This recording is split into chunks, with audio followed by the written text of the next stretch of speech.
Assalamualaikum warahmatullahi wabarakatuh. Shalom, Om Swastiastu, Namo Buddhaya, salam kebajikan. Selamat pagi, salam sejahtera bagi kita semua, dan salam sehat. Yang saya hormati, jajaran Direksi PT Pembangkitan Jawa Bali. Yang saya hormati, jajaran Direksi Anak Perusahaan PT Pembangkitan Jawa Bali. Yang saya hormati, EVP Konstruksi Jawa, Madura, Bali, Maluku, Papua, dan Nusa Tenggara, PT PLN Persero. Yang saya hormati, Direktur Pemasaran dan Pengembangan Usaha PT Rekadaya Elektrika, serta Bapak Ibu seluruh hadirin conference pada pagi hari ini. Senang sekali pada pagi hari ini kita dapat bertemu kembali dalam rangkaian PJB Connect 2021. Menyambut Hari Ulang Tahun PJB ke-26, serta Hari Listrik Nasional ke-76, PJB kembali menghadirkan pagelaran PJB Connect. Adapun kegiatan PJB Connect 2021 ini terdiri atas pameran dan produk ketenagalistrikan, serta konferensi teknologi dan produk ketenagalistrikan. Serangkaian kegiatan ini akan dihadiri oleh karyawan PJB Group, karyawan PLN Group, akademisi, peneliti, pemerhati ketenagalistrikan, pemerintahan, serta masyarakat umum.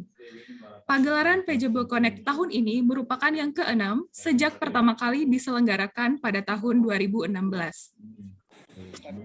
Event ini berlangsung pada tanggal 22 sampai 29 Oktober 2021, dan Anda dapat menikmati virtual exhibition dan e-conference dengan mengakses www.pjbconnect.com. Hadirin kami himbau untuk dapat menggunakan virtual background dan mengisi daftar hadir yang telah disediakan oleh panitia pada kolom chat. Peserta juga dapat mengajukan pertanyaan melalui kolom chat, serta akan ada hadiah yang menarik bagi Anda yang beruntung. Sebelum memulai acara, kami mengundang hadirin sekalian untuk bersama-sama mendengarkan lagu kebangsaan Indonesia Raya.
Terima kasih. Selanjutnya, yaitu sambutan sekaligus pembukaan yang akan disampaikan oleh Direktur Bisnis 2 PT Rekadaya Elektrika. Kepada Bapak Nur Hidayat, kami persilakan.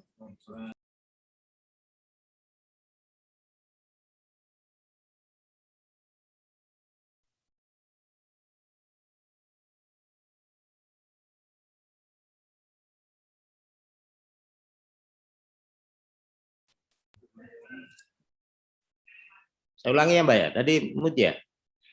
Iya Pak, mohon maaf tadi masih termute. Oh ya, Bismillahirrahmanirrahim.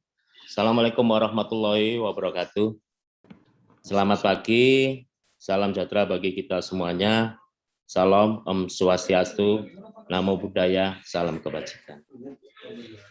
Yang terhormat jajaran direksi PT Pembangkitan Jawa Bali, yang terhormat direksi anak perusahaan PT Pembangkitan Jawa Bali, dan para senior leader PT Pembangkitan Jawa Bali yang hadir pada acara ini.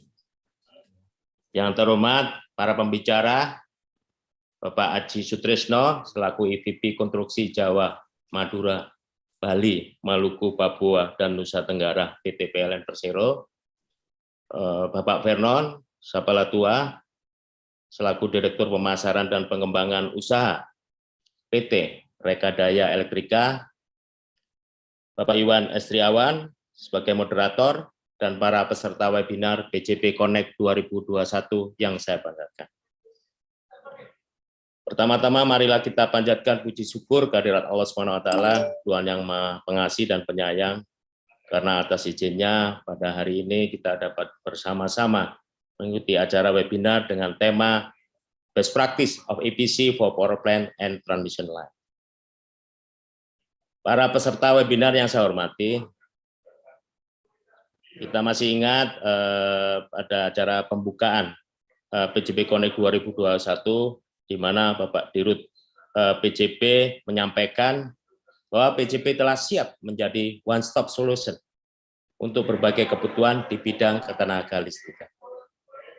Beliau juga menyampaikan bahwa kegiatan PJP Connect tahun 2021 kali ini akan menjadi pintu PJP dalam menyambut para potensial bisnis partner sekaligus menjadi media bagi para perusahaan-perusahaan kelistrikan untuk memasarkan produk-produknya. Peran PJP sudah tidak sekedar perusahaan pembangkitan, namun beliau juga menyampaikan bahwa PJP juga sebagai solusi dalam industri ketenaga listrikan melalui berbagai layanan yang ditawarkan. Seperti yang kita ketahui, PJP Group telah menjadi perusahaan pembangkit listrik yang terintegrasi dengan cakupan lengkap untuk mendukung kemajuan bisnis utamanya. Usaha yang dijalankan tak lagi sebatas pembangkit tenaga listrik, namun juga jenis usaha lain terkait dengan ketenaga listrikan. Dalam menjalankan bisnisnya, PJP telah didukung oleh 5 anak perusahaan dan juga perusahaan asosiasi maupun perusahaan terafiliasi yang mencakup beragam bisnis untuk mendukung kinerja dan pelayanan perusahaan. Di antaranya anak perusahaan PJP yang menawarkan jasa layanan engineering, procurement dan construction atau EPC di bidang transmisi, gardu induk, pembangkitan maupun IP, yakni PT Rekadaya Elektrika.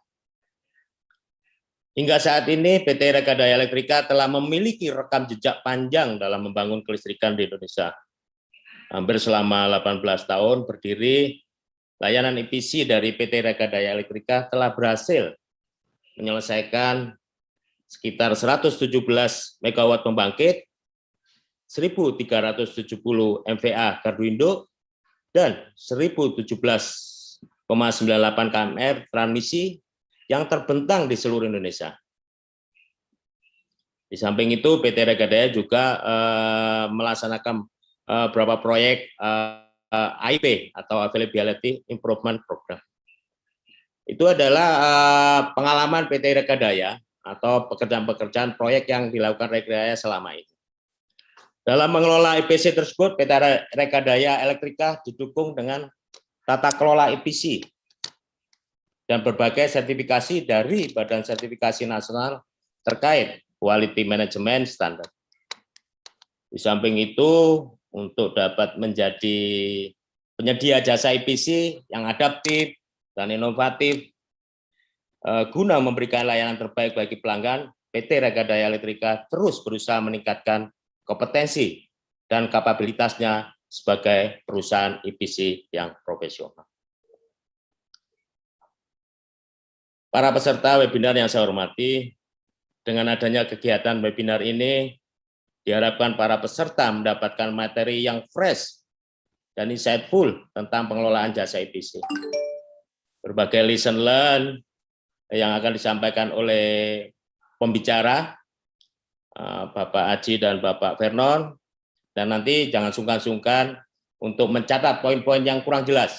Silakan nanti ditanyakan kepada pemateri saat sesi tanya jawab. Saya ucapkan terima kasih juga kepada rekan-rekan panitia yang telah mempersiapkan acara ini dengan sangat baik. Semoga ilmu yang ada di webinar ini menjadi jariah bagi rekan-rekan semua. Amin. Akhir kata, selamat mengikuti webinar yang mengusung tema Best Practice of EPC for Power Plant dan Transmission Line. Semoga apa yang kita lakukan hari ini bermanfaat bagi kemajuan Indonesia di masa kini dan mendatang. Selamat berdiskusi. Wassalamualaikum warahmatullahi wabarakatuh. Salam sehat dan semangat. Terima kasih.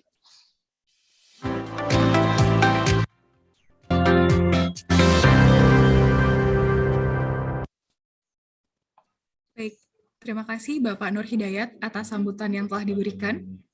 Bapak dan Ibu, agar kegiatan kita pagi ini dapat terdokumentasi dengan baik, kami mohon izin kepada para speaker dan juga moderator untuk kita dapat berfoto bersama terlebih dahulu. Dipersilakan kepada panitia untuk dapat mengambil dan meng-capture foto. Baik, saya akan bantu menghitung. 1, 2, 3. Sekali lagi Bapak Ibu, mungkin jempolnya bisa diangkat. 1, 2, 3. Baik, terima kasih Bapak dan Ibu atas kesediaan waktunya bersama kami. Sebelum kita memasuki ke inti conference pagi hari ini, izin kami perkenalkan terlebih dahulu para speaker dan juga moderator pada kegiatan kali ini. Speaker yang pertama yaitu Bapak Aji Sutrisno. Beliau adalah EVP Konstruksi Jawa, Madura, Bali, Maluku, Papua, dan Nusa Tenggara PT PLN Persero. Selamat pagi, Bapak. Selamat pagi, Mbak. Bagaimana kabarnya hari ini, Pak? Alhamdulillah, baik, sehat. Alhamdulillah. Terima kasih, Pak. Selanjutnya, speaker yang kedua yaitu Bapak Vernon Sapalatua Tampu Bolon. Beliau adalah Direktur Pemasaran dan Pengembangan Usaha di PT Rekadaya Elektrika. Selamat pagi, Pak Vernon.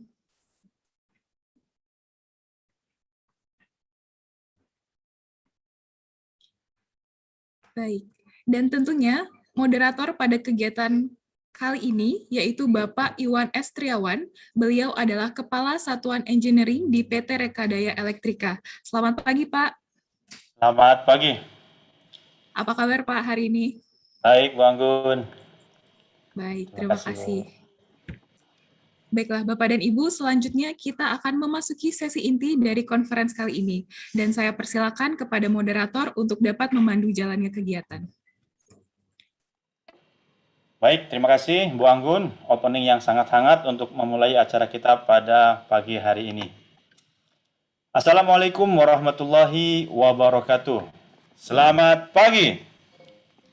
Yang saya hormati jajaran Direksi PT PJB, yang saya hormati jajaran Direksi Anak Perusahaan PT PJB, yang saya hormati Pak Aji Sutrisno, FVP Mega Konstruksi Jawa, Madura, Bali, Maluku, Papua, dan Nusa Tenggara PT PLN Persero, yang saya hormati Pak Vernon Sapalatua Tampu Bolon, Direktur Pemasaran dan Pengembangan Usaha PT Rekadaya Elektrika.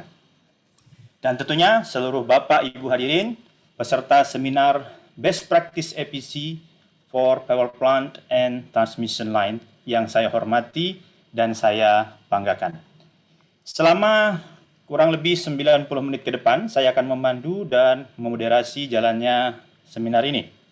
Ada dua pemateri kita pada pagi hari ini, talent-talent yang sangat istimewa dari PLN dan juga PJB Group yang diwakili oleh Rekadaya pada kesempatan kali ini, yang tentunya sangat berpengalaman dan akan berbagi banyak hal kepada kita tentang konstruksi atau EPC secara spesifik di proyek pembangkit dan proyek transmisi.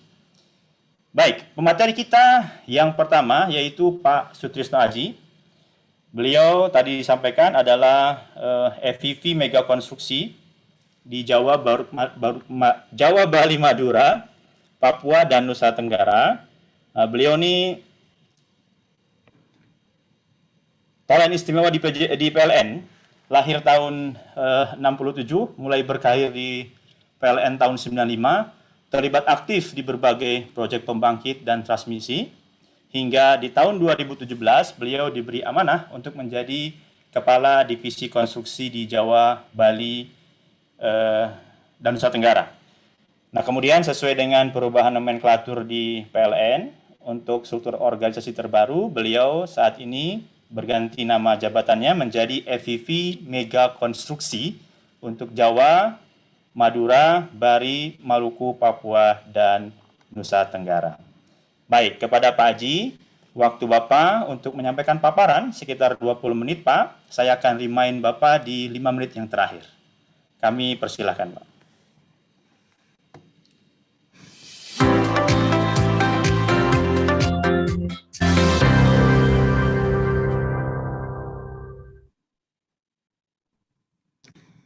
Baik, terima kasih Mas Iwan. Assalamualaikum warahmatullahi wabarakatuh. Selamat pagi, salam sejahtera buat kita semua.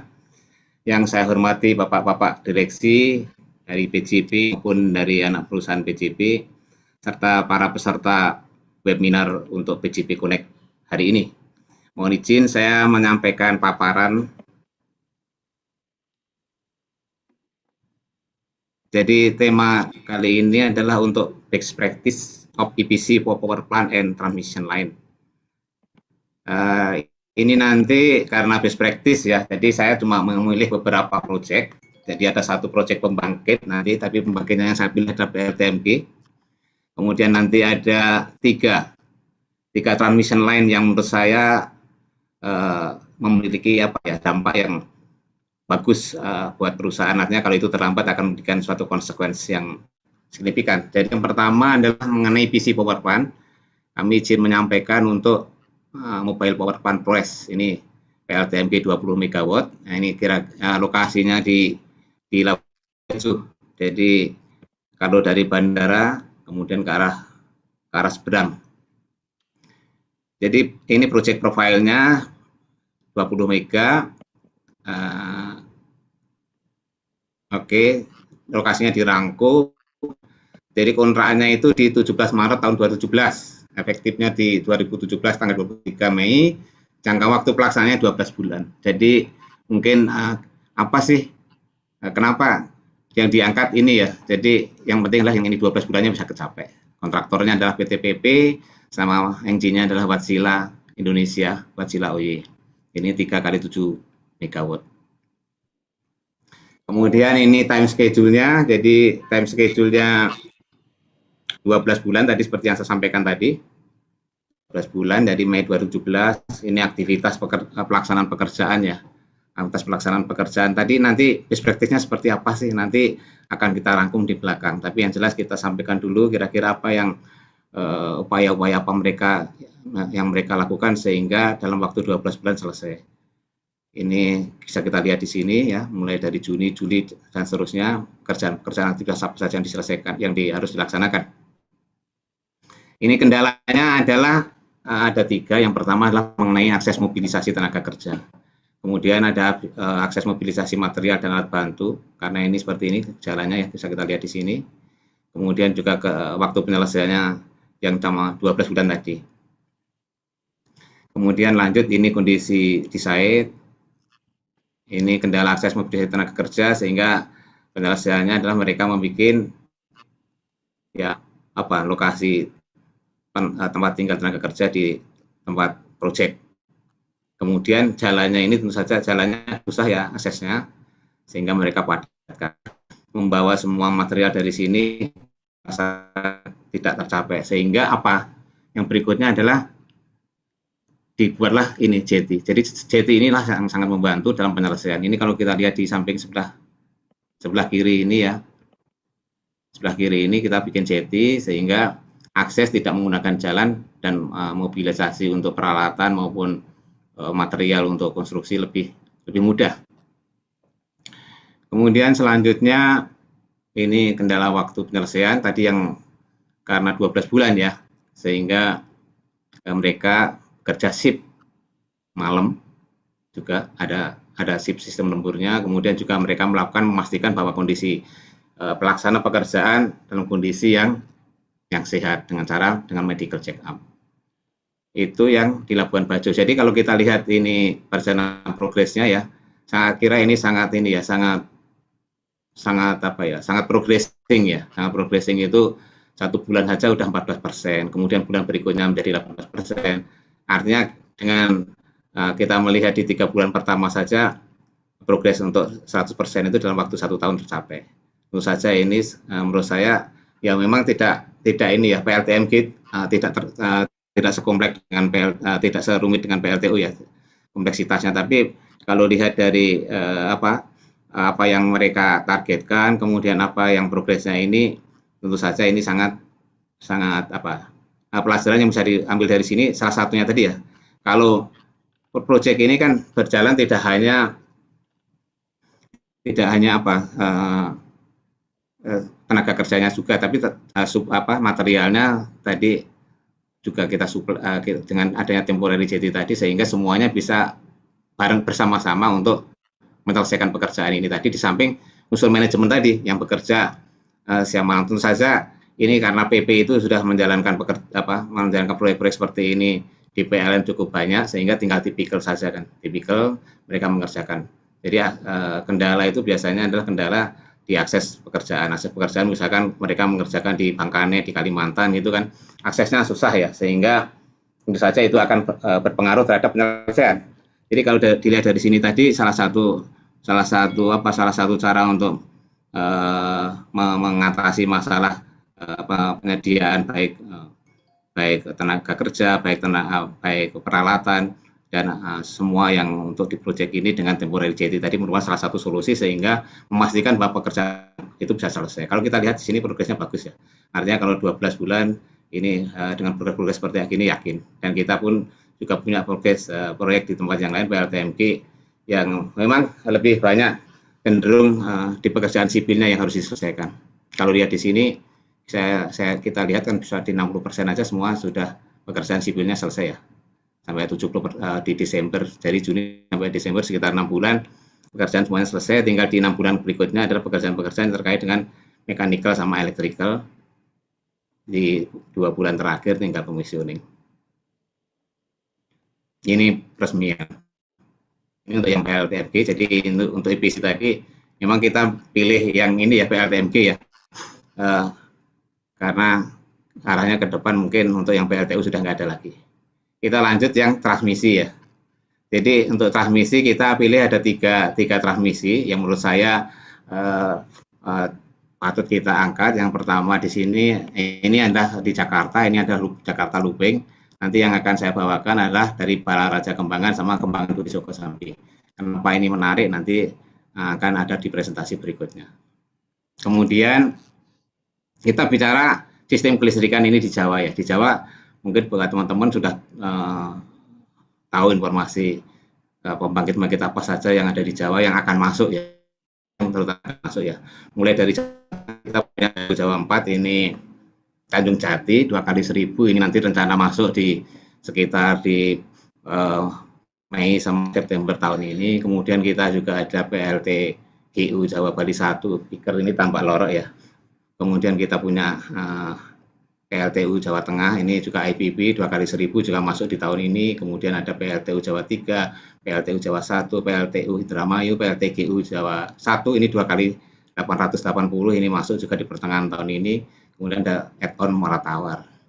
Ini yang di sisi utara. Nah, kita nanti akan saya nanti akan sampaikan yang transmisi di jalur utara. Jalur utara itu dari Tanjung Jati di sini sampai nanti masuk ke Batang, kemudian ke Mandi Rancan nanti ada yang ke selatan, ke Bandung Selatan, Inkamer, maupun Ujung Berung. Kemudian sebenarnya kalau kita yang di jalur utara nanti dari Mandi Rancan ke Indramayu, dari Indramayu nanti ke Cibatu Delta. Ini transmisi yang 500 kV yang akan mensupport evakuasi dari proyek-proyek IPP yang ada di jalur utara. Kenapa pentingnya ini? Karena kalau IPP kan kita ada take or pay, sehingga mau nggak mau kita harus menyelesaikan ini. Kemudian kita lanjut ke, ya ini adalah Duri Kosambi Kembangan. Kenapa kita angkat di sini? Ini tidak panjang ya, cuma 7,2 kms. Jangka waktunya 18 bulan. Jadi di sini kita menggunakan existing sehingga kita menggunakan tower lattice. Ini ada 3 set, ada tower yang seperti ini. Jadi ada single suspension, ada yang double suspension ya. Kemudian ada yang tension. Ini kalau kita jalan lewat koridor itu di kiri ya, kalau ke bandara. Tapi kalau dari bandara ke sebelah kanan. Ini kita bisa lihat di sini. Ini sudah selesai energize. Ini dilaksanakan oleh UIP Jawa bagian barat. Kalau tadi yang pembangkit tadi ya, mobil power plant tadi oleh UIP Nusra. Ini kemudian kita lanjut. Ini sekilas saja, nanti permasalahan dan lain sebagainya ada di belakang, kendala-kendala apa saja, dan kemudian apa saja tindak lanjutnya. Kemudian kita punya SUTE 500 kV Balaraja Kembangan. Ini ada yang warnanya oranye, ada yang biru. Jadi yang oranye ini adalah pekerjaan transmisi yang baru, artinya 500 kV normal, di mana ROI-nya ada 17 meter. Sementara yang biru ini adalah dari Cikupa ke Kembangan. Ini yang tadinya adalah 150 kV, kemudian diganti dengan tower compact 500 kV. Jadi menggunakan existing, sehingga dengan tower compact tadi kita yang dari 17 meter jadi 14 meter saja ROW-nya. Tentu saja ada plus minusnya. Tentu saja kalau dari sisi konstruksi towernya sendiri lebih mahal, tapi dari sisi ROW-nya banyak saving. Apalagi di Jakarta kan kondisi untuk ROW sangat mendominasi untuk sisi pembiayaannya. Ini gambaran sekilas. Jadi untuk yang ini manfaatnya adalah untuk evakuasi PLTU 27. Jadi kita punya IPP Jawa 7, sehingga kita perlu menghubungkan dari Balaraja ke Kembangan ini. Ini sudah 100%. Ini saya di unit 1, unit 2-nya di Juli, unit satunya line satunya di Agustus, line 2-nya di Juli. Jadi semua ini selesai di Agustus, baik termasuk juga lot 3-nya oleh PPN ini selesai di Agustus juga. Kemudian kita ada Tanjung Jati Pemalang. Ini tadi yang saya sampaikan yang di depan tadi adalah dari PLTU Tanjung Jati di Pemalang. Kita nanti dari Tanjung Jati sampai Pemalang. Ini kira-kira 455 kms. Nah, ini kenapa ini ditampilkan di sini ya, praktis. Pada jangka waktu pelaksanaannya lama, ini 2011 sampai 2021, jadi 10 tahun ya untuk menyelesaikan pekerjaan 455 ini. Ada beberapa sih di sini hal yang menjadi catatan, terutama mungkin dari Tanjung Jatinya sampai TE, kemudian dari TE-nya ke Batang Pemalang. Ini nanti kita ada satu low level gantry ini crossing antara yang 500 kV sama 150 kV di Ungaran.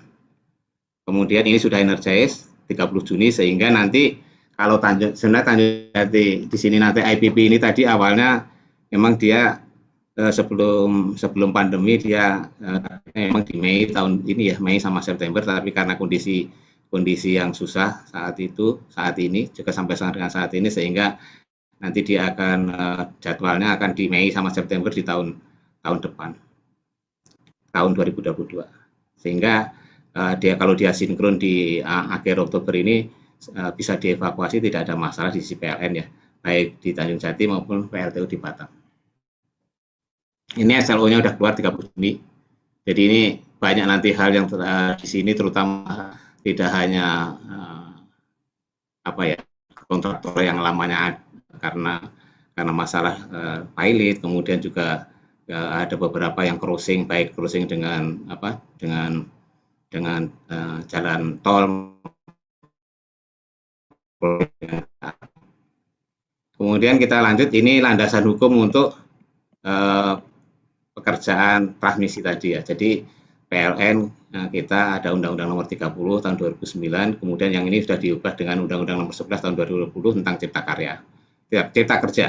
Jadi ketenaga listrikan itu penggunaan tanah dilakukan dengan memberikan ganti rugi dan atau kompensasi sesuai dengan ketentuan peraturan perundang-undangan pasal 30 Undang-Undang Nomor 30 tahun 2009. Kemudian kita juga ada PP Nomor 27 ini yang sudah diubah tahun 2020. Jadi nomor PP 28 ini pengelolaan BMN. Jadi ketentuan BMN ini adalah tata cara pelaksanaan BMN diatur dengan peraturan Menteri Keuangan.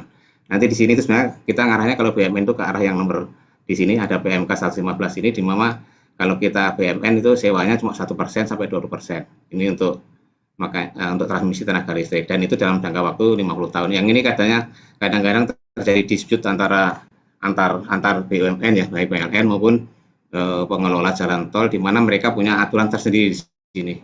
Kemudian kita juga ada ini PP nomor 25 tahun 2021 ini mengenai penyelenggaraan bidang energi dan sumber daya mineral. Ini PLN sebagai pemegang izin usaha berhak untuk melintasi atau memotong infrastruktur lain untuk kegiatan usaha penyediaan tenaga listrik. Ini pasal 29 ini sebenarnya hampir sama dengan di Undang-Undang di nomor 30 juga ada. Kemudian ada Perpres nomor 3 ini tahun 2016, waktu kita punya program 35 giga itu keluar Perpres nomor 13 ini tentang terkait dengan PIK, jadi program pembangunan infrastruktur tenaga listrikan. Ini ada dasar-dasar dari pelaksanaan pekerjaan apa yang saya sampaikan tadi di depan tadi. Kemudian kita juga ada Perpres nomor 4 ini mengenai percepatan pembangunan infrastruktur tenaga listrikan. Ini dukungan kepada PLN yang oleh pemerintah pusat maupun pemerintah daerah dalam proses pengadaan tanah, termasuk dalam kerjasama penguatan dengan BMN pasal 37. Kemudian ada Permen ISDM nomor 13 ini yang paling baru, ini terkait dengan ROW. Jadi di sini yang ditekankanlah ruang bebas dan cara bebas minimum jaringan transmisi tenaga listrik dan kompensasi atas tanah, bangunan dan atau tanaman yang berada di bawah ruang bebas jaringan transmisi tenaga listrik. Ini dari permen sebelumnya di tahun 2018 ya. Kemudian PMK tadi yang saya sampaikan tadi ini mengatur mengenai sewa menyewa yang PLN bisa menyewa sampai 50 tahun 1% untuk barang milik negara. Ini yang terkadang agak susah, terutama terhadap instansi ya terhadap BUMN lain seperti tadi bina marga maupun kereta api. Kemudian saya lanjutkan, nah ini kendala secara umum untuk pelaksanaan itu ada, terutama yang pertama adalah tentu saja kendala pembebasan tanah sama kompensasi ROW. Ini yang kadang-kadang ada beberapa peraturan yang baru, misalkan Perpres yang mengatur masalah tata ruang mengenai di Jakarta, di DKI dan sekitarnya itu juga ada. Kemudian izin perlintasan pada aset BMN ini yang dikelola oleh badan usaha instansi seperti tadi saya sampaikan, untuk yang melintas di kereta api, melintas di jalan tol dan sebagainya. Ini perlu waktu karena ada perbedaan pelaksanaan daripada peraturan yang ada di atasnya maupun yang tidak sinkron dengan peraturan intern di masing-masing perusahaan tersebut. Kemudian kendala pemadaman tentu saja ini menjadi suatu concern sendiri karena sisi operasional yang menghendaki adanya suatu keandalan supaya tidak padam, sehingga kita kadang-kadang harus menunggu waktu untuk pelaksanaan pekerjaan tersebut. Kemudian karena waktu yang lama sehingga memang kontraktornya menjadi tidak perform lagi, terutama di sisi pendanaan mereka untuk cash flow-nya mereka. Seperti tadi yang saya sampaikan tadi, kalau di Tanjung Jati sampai di Batang tadi kontraknya tahun 2011. Nah, tentu saja perlu penanganan yang bagaimana mereka tetap bisa menyelesaikan pekerjaan dengan memenuhi, tentu saja kita compliance terhadap regulasi ataupun peraturan yang berlaku di sisi PLN. Kita lanjut, ini tadi yang pertama tadi, ini adalah SUTED 500 KP Duduk Sambi Kembangan. Ini yang terutama tadi sudah saya sampaikan tadi, permasalahan adalah biasanya kita melintas di jalan tol sehingga terjadi perbedaan mengenai kalau kita di tempat umum di tempat-tempat yang lain kita pakai ROW seperti tadi di Permen dari ISDM nomor 13 tahun 2021 yang baru atau Permen sebelumnya di tahun 2018. Kemudian dasar penerapan kompensasi ROW untuk ini. Jadi kita ROW itu adalah berdasarkan Permen. Kalau seperti tadi kita pakai compact tower tadi yang di Kesambi Kembangan tadi belum ada di Permen, maka kita harus mengusulkan ke DJK untuk dimasukkan ke dalam Permen sehingga nanti ada regulasinya yang mengatur berapa sih cara untuk yang di ROW tadi.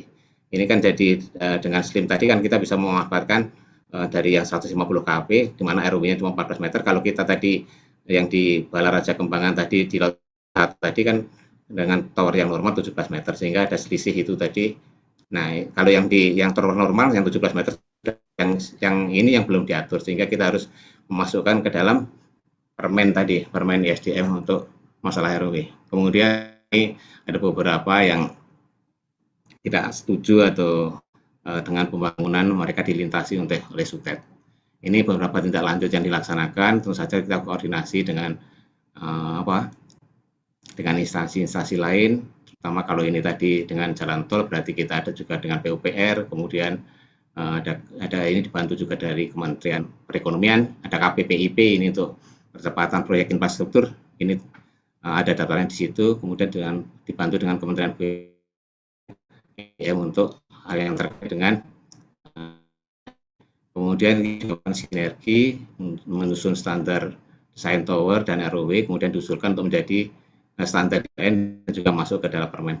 Kemudian juga melaksanakan pendekatan kepada masyarakat baik dengan di pendampingan dari kejaksaan, kalau dulu pakai TP4 ya, kalau sekarang dengan kejaksaan juga dengan TNI, Polri menyesuaikan dengan kondisi setempat. Kalau saya waktu dulu di Kalimantan, di Pontianak, kita bisa pakai yang polisinya Pomda di situ lebih efektif karena masalah kesukuan ya.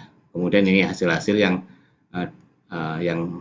dicapai dengan adanya permasalahan dan tindak lanjut untuk terutama di Duri Sambi sama Kembangan. Sehingga proyek tadi bisa diselesaikan di tahun 2019. Kemudian lanjut untuk di ini Tanjung Jati Batang Pemalang. Jadi ini adalah untuk evakuasi IPP yang di jalur utara. Seperti yang saya sampaikan tadi, kita banyak pembangkit baru IPP yang akan masuk di tahun 2022, yang seharusnya di 2021 karena dengan adanya kondisi yang kemarin pandemi, mereka mengalami kondisi yang agak susah, kondisi susah sama dengan PLN. Kalau PLN kondisi susahnya adalah demand-nya tidak tercapai, kalau sisi mereka kondisi pelaksanaan di pekerjaan yang dimana di beberapa tempat itu sampai tinggal 50%-nya. Di Tanjung Jati itu tadinya tenaga kerjanya 11.000 tinggal 5.000-an ya, mulai di Mei 2020 tahun lalu. Jadi ini beberapa permasalahan dan ini adalah beberapa tindak lanjutnya, sehingga dengan tindak lanjut yang ada ini kita bisa menyelesaikan untuk transmisi di Tanjung Jati Batang Pemalang itu di Juni untuk SLO-nya. Jadi kalau di sini kita ada crossing KAI. Nah, kenapa sih crossing KAI masuk di sini gitu ya? Jadi crossing KAI itu selain kita bayar kompensasi, juga ada sewa untuk pengawasan. Sewa pengawasan itu kan mungkin tidak kalau di sisi kita, di sisi PLN, tentu saja kalau mereka ada biaya pengawasan, gimana dengan tempat yang lain? Siapa yang mengawasi kewajiban hasilnya dengan PT KAI. Kemudian tentu saja ini melalui koordinasi seperti yang sampaikan tadi di awal, sama mirip dengan yang di atas tadi, kita koordinasi dengan berbagai stakeholder terkait, baik BUMN, ISDM, keuangan maupun PUPR maupun DJK dan KPPIP maupun perekonomian. Kemudian kekurangan member tower saat pelaksanaan di lapangan. Ini memungkinkan karena kontraknya lama dari 2011 sampai 2021. Satu, yang kedua juga kontraktor utamanya pada waktu itu sempat masuk ke KPPU sehingga pilot, sehingga mau nggak mau ini dilanjutkan dengan kontraktor lain, terutama untuk dari TE ke Batam. Kemudian ini 500 kV karena kita panjang tadi ya, dari Tanjung Jati sampai di Tanjung Jati, Batang, Mandirancan, Indramayu sampai Delta Mas yang sangat panjang, sehingga tentu saja mesin untuk nariknya juga terbatas, sehingga mau nggak mau kita harus berkoordinasi dengan unit-unit yang lain. Ini solusinya kita ya pinjam, mengalihkan dari web yang lain, sehingga kita bisa menarik dalam waktu yang bersamaan. Kemudian ini crossing existing 500 kV dengan 150 kV, kemudian juga ada karena kondisi yang kontraknya lama dan kondisi pandemi, sehingga mereka di samping finansial mereka juga akhirnya berpengaruh juga terhadap penyelesaian ini tadi. Tapi untuk semua ini saya kira karena di tahun 2020 kondisi keuangan yang diprioritaskan untuk di beberapa pekerjaan, sehingga kita mau tidak mau harus memprioritasasi. Tapi ini semua sudah diselesaikan, artinya di tahun 2021 di Juni ini selesai, sehingga saya kira Tanjung Jati Batang ini menjadi salah satu kenapa kita sampaikan di sini, karena ada beberapa permasalahan ini tadi, sehingga mungkin nanti akan menjadi lesson learn untuk teman-teman baik di anak perusahaan atau apa yang mungkin ada transmisi yang associate dengan pembangkit yang mereka kerjakan, menjadi bagian bagian ke depan untuk bagaimana merencanakan itu supaya bisa lebih cepat. Ini yang terakhir, Balaraja Kembangan. Jadi Balaraja Kembangan ini diperlukan untuk evakuasi PLTU Jawa 7 2x1000 itu juga punya anak perusahaan. Jadi saya kira di sini kendalanya adalah penolakan dari pengembang yang waktu itu, ini terutama di lot 1 ya, yang tower normal yang 17 meter tadi. Mereka keberatan karena melintasi di perumahan mereka. Kemudian juga kita ada kendala pemadaman, kemudian pekerjaan di tower existing 150 kp ini terutama di lot 2 tadi yang diganti dengan tower yang lebih compact tadi. Ini tidak lanjutnya, kemudian hasilnya mereka sudah baik line 1, line 2 selesai di Juli maupun Agustus. Saya kira dari apa yang saya sampaikan tadi memang kita harus punya perencanaan yang bagus ya, perencanaan yang bagus baik untuk di EPC maupun di transmisi. Kemudian EPC subkontraktor ini sangat berpengaruh sekali. Kalau kita dapat EPC kontraktor yang kurang bagus, tentu saja menjadikan pekerjaan tidak selesai tepat waktu. Stakeholder management baik ke Pemda maupun ke yang terkait dengan proyek sangat perlu sekali. Juga kita harus paham kontrak dan regulasi, bagaimana memanage terutama tadi yang di transmisi lain ya, banyak sekali peraturan-peraturan yang masing-masing punya aturan sendiri. Misalkan kita dengan bandara pun juga kita ada regulasi undang-undang di pelabuhan udara, kemudian metode pelaksanaan, kemudian harus diputuskan pada saat itu juga. Kemudian supporting legal dari teman-teman legal, dan tentu saja kita harus mengakhiri proyek itu dengan baik tentang antara hak dan kewajiban. Mungkin dari saya itu yang bisa saya sampaikan. Terima kasih. Ya, terima kasih Pak Aji, luar biasa sekali, sangat menarik paparannya Pak. Terungkap juga tadi beberapa penyebab kenapa atau hal-hal yang dihadapi oleh PLN dalam terutama untuk proyek-proyek transmisi Pak ya. Kira-kira terungkap juga tadi penyebab-penyebab beberapa kendala-kendala yang cukup besar yang dihadapi oleh PLN.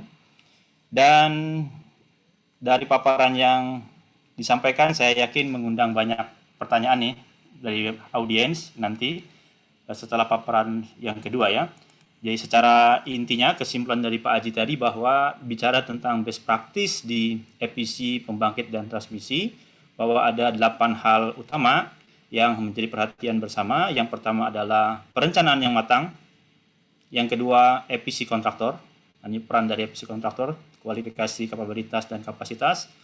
Kemudian stakeholder management, lalu manajemen kontrak dan peraturan, metode kerja, keputusan yang cepat, dukungan legal, dan tentunya project closing yang tuntas. Baik, saya yakin ini akan mengundang banyak tanya Pak Haji. Mohon berkenan nanti untuk bisa menerima beberapa pertanyaan. Selanjutnya kita masuk ke pembicara atau pemateri yang kedua, yaitu Bapak Vernon Sapalatua Tampu Bolon.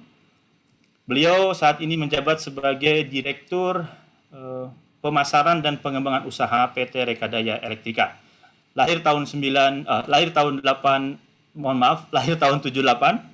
Beliau memperoleh gelar sarjana dari ITB di jurusan Teknik Mesin. Mohon maaf. Pak Haji juga kalau saya tidak salah, Bapak Teknik Mesin juga Pak ya? 86 Pak ya? Nah ini. Iya Mas. Lord nih ya, Bapak. Ini dua-duanya orang mesin ini. Betul nih, Lord sama Sir ini kalau gitu ya. Baik, kemudian Pak Haji meraih S2 di Missouri Pak ya? Di Amerika. Nah, kalau Pak Vernon meraih gelar S2-nya di ITB juga dan juga di Aalto University. Singapura ya Pak Vernon ya. Baik, kemudian beliau mengawali karir sejak lulus langsung di Rekadaya Elektrika tahun 2014. 2004, mohon maaf. 2004. Kemudian 2018 diaspora ke PJB. Dan tahun 2021 dipercaya menjadi Direktur Pengembangan Usaha, Pemasaran dan Pengusaha di Rekadaya Elektrika. Jadi Pak Vernon pun tentu sudah cukup banyak pengalaman terlibat dalam proyek konstruksi selama di Rekadaya, dan di PJB juga menjabat Kepala Divisi Pengembangan Usaha yang pada waktu itu juga menangani konstruksi di Muara Tawar. Baik, untuk Pak Vernon kami persilakan Pak, sama waktu Bapak 25 menit, saya akan remind Bapak di 5 menit terakhir. Baik, terima kasih Pak Iwan. Yang saya hormati Pak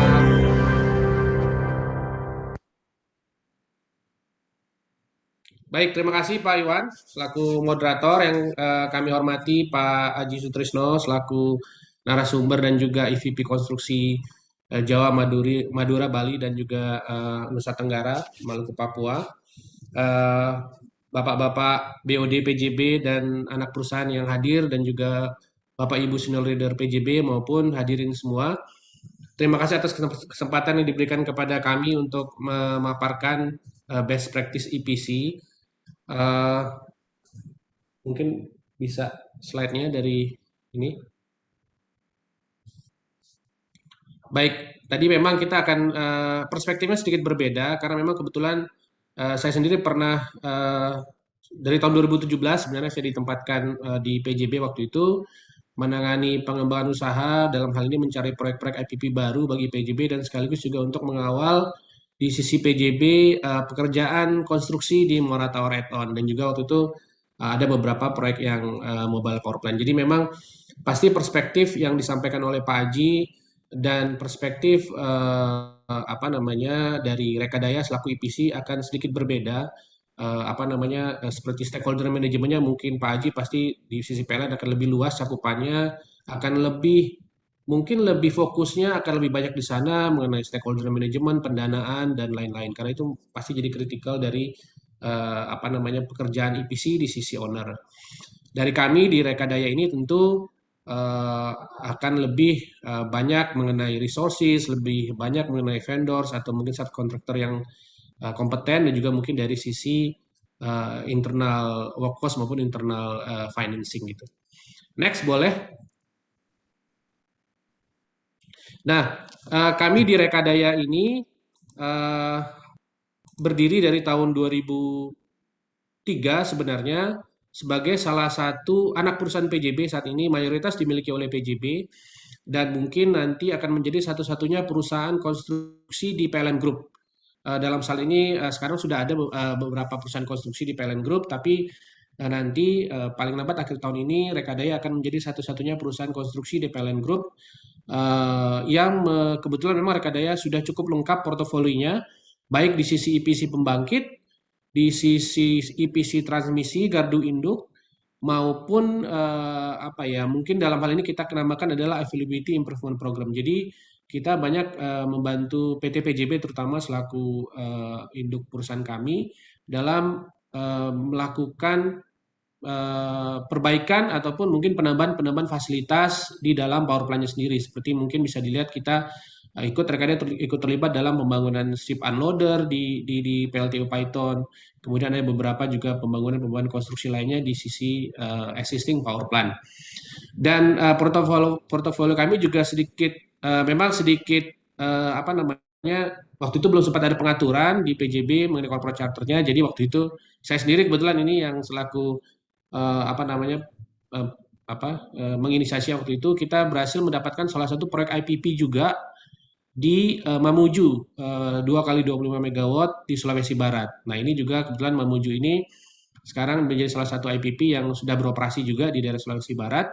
Kebetulan waktu itu kami juga berkonsorsium dengan PT Rekin. Jadi PT Rekin ini selaku salah satu pemegang saham Rekadaya juga, tapi juga di beberapa proyek kami dapat berkonsorsium dengan PT Rekin project by project.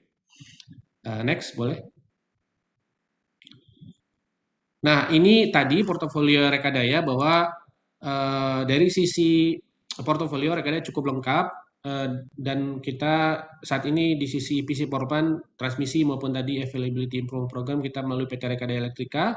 Kemudian melalui sisi engineering ataupun misalnya consulting services kita punya anak perusahaan lagi yang dinamakan PT Rekadaya Elektrika Consult.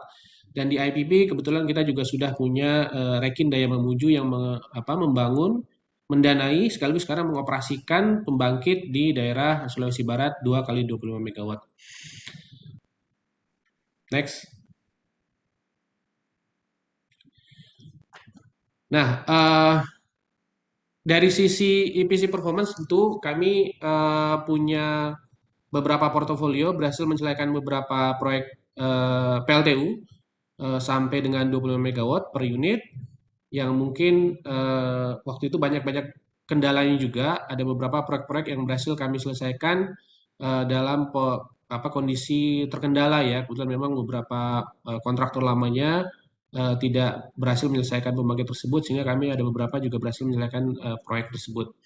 Dan juga berhasil menyelesaikan beberapa proyek transmisi dan gardu induk di lingkungan PT PLN Persero dengan hasil yang baik. Dan juga beberapa PLTU kami saat ini yang kebetulan juga dioperasikan oleh PJB Group melalui anak perusahaan lainnya, itu berhasil mendapatkan EAF dan juga capacity factor yang baik. Di sisi internal kami juga punya in-house engineering tentu untuk menyelesaikan semua proyek-proyek. Kemudian mostly beberapa engineer kami lokal, lulusan dari universitas di Indonesia, baik ITB, UI maupun universitas teknik lainnya. Dan juga kita komit untuk meningkatkan TKDN dalam setiap proyek-proyek Rekadaya. Jadi mungkin yang saat ini sekarang kami kerjakan adalah ongoing project di PLTU Sorong. Itu sebenarnya adalah pemindahan atau rencana dari pembangunan PLTU Merah Putih pertama di Timika waktu itu. Sehingga kami sudah membeli salah satu steam turbin pertama yang sebagian besar fabrikasinya di Indonesia. Dan sekarang bisa dikatakan waktu itu di pabriknya ada sekarang diakuisisi oleh PT Barata Indonesia. Meskipun waktu itu under Siemens Indonesia, kemudian steam turbin tersebut sudah selesai, maupun juga kami komit untuk menggunakan boiler buatan lokal waktu itu. Dan saat ini dalam proses konstruksi di Sorong. Kemudian juga tentu dengan resource kami punya hubungan yang baik juga. Sekarang kami juga komit dengan PJB Group untuk melakukan integrasi resource dan juga marketing.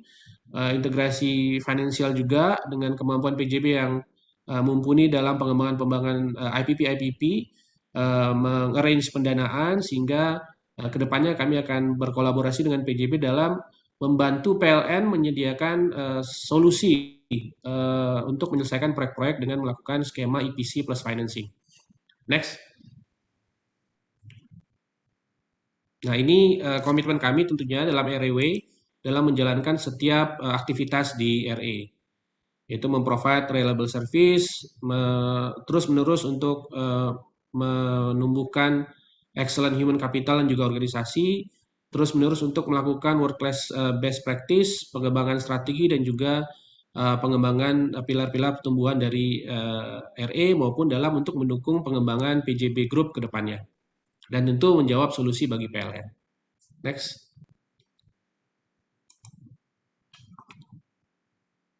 Nah, ini bisnis proses project management kami. Jadi memang setelah Rekadaya mendapatkan proyek EPC, baik transmisi, EPC pembangkit maupun proyek yang kita namakan tadi AIP atau mungkin skala EPC kecil, mungkin dalam pembangunan fasilitasnya saja, seperti mungkin pembangunan ship unloader, pembangunan cold dome shelter, dan juga mungkin pembangunan EPC pendukung di suatu pembangkit. Itu kita akan mengadakan yang namanya project launching meeting, dan juga tentu di project launching meeting itu kami akan mengembangkan, nanti akan dijelaskan di bawah, akan menyusun suatu project execution plan dari penerjemahan tentunya dari kontrak yang kami sudah sepakati dengan owner dan dalam kaidah-kaidah PMBOK tentunya. Jadi memang di sisi project management EPC ini kita mungkin kalau sekarang pengembangan dari software, pengembangan dari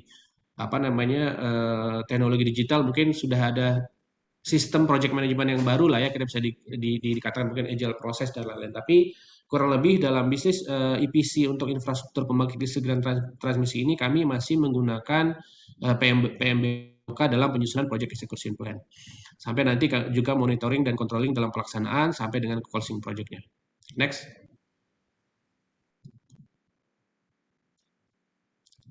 Nah, eh, tadi dari sisi rekadaya memang akan sedikit berbeda dari perspektifnya PLN tentunya. Kami lebih memang harus menjaga core kompetensi kami di sisi EPC yang tentu akan kami kembangkan lebih lanjut untuk menjawab solusi-solusi yang dihadapi oleh PLN saat ini maupun mungkin owner lainnya. Kami akan bekerja sama dengan PJB dan PJB Group lainnya untuk pengembangan core kompetensi di penyediaan pendanaan juga. Jadi di sini bisa dilihat bahwa pengembangan core kompetensi EPC plus financing ini bisa menghasilkan beberapa produk portofolio, mulai dari EPC pembangkit, EPC EBT, skalanya apakah PLTS solar PV, kemudian PLTS pembangkit tenaga angin atau pembangkit tenaga waste to energy gitu ya, maupun juga produk-produk EPC power plant yang sudah kami kerjakan saat ini, PLTU batubara, proyek geothermal yang sudah kami selesaikan atau sekedar PLTD maupun PLTMH gitu yang sudah rekadaya kerjakan. Dan kemudian juga pengembangan dari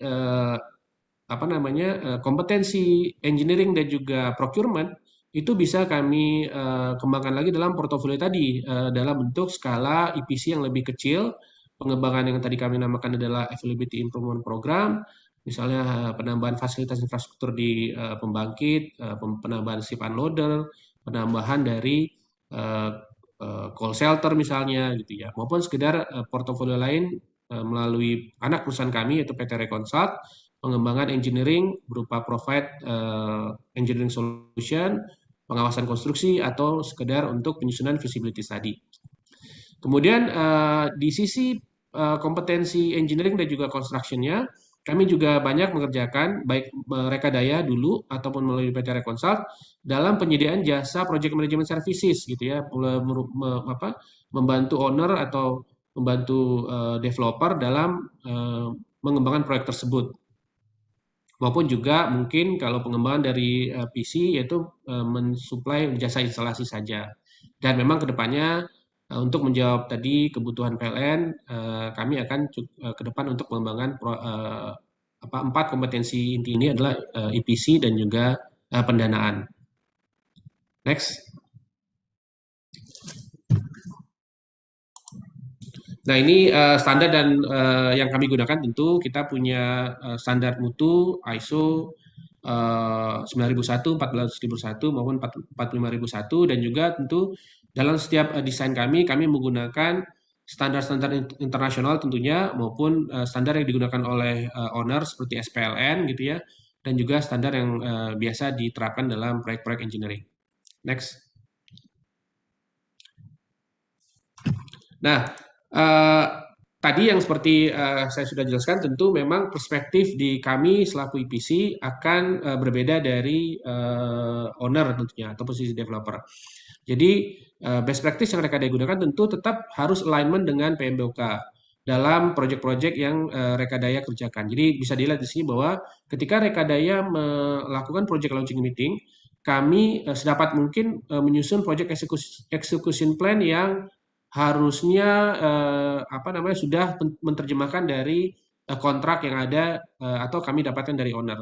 Dengan menggunakan kaidah project integration management, kami harus menyusun project execution plan yang ini bisa dilihat ada 12 item di sini, mulai dari project overview, kemudian mulai dari scope of works, kemudian interfacing-nya, karena tentu suatu kesuksesan dari project tentu kita juga tidak bisa terlepas dari keterlibatan owner tentunya. Kita tidak bisa terlepas dari keterlibatan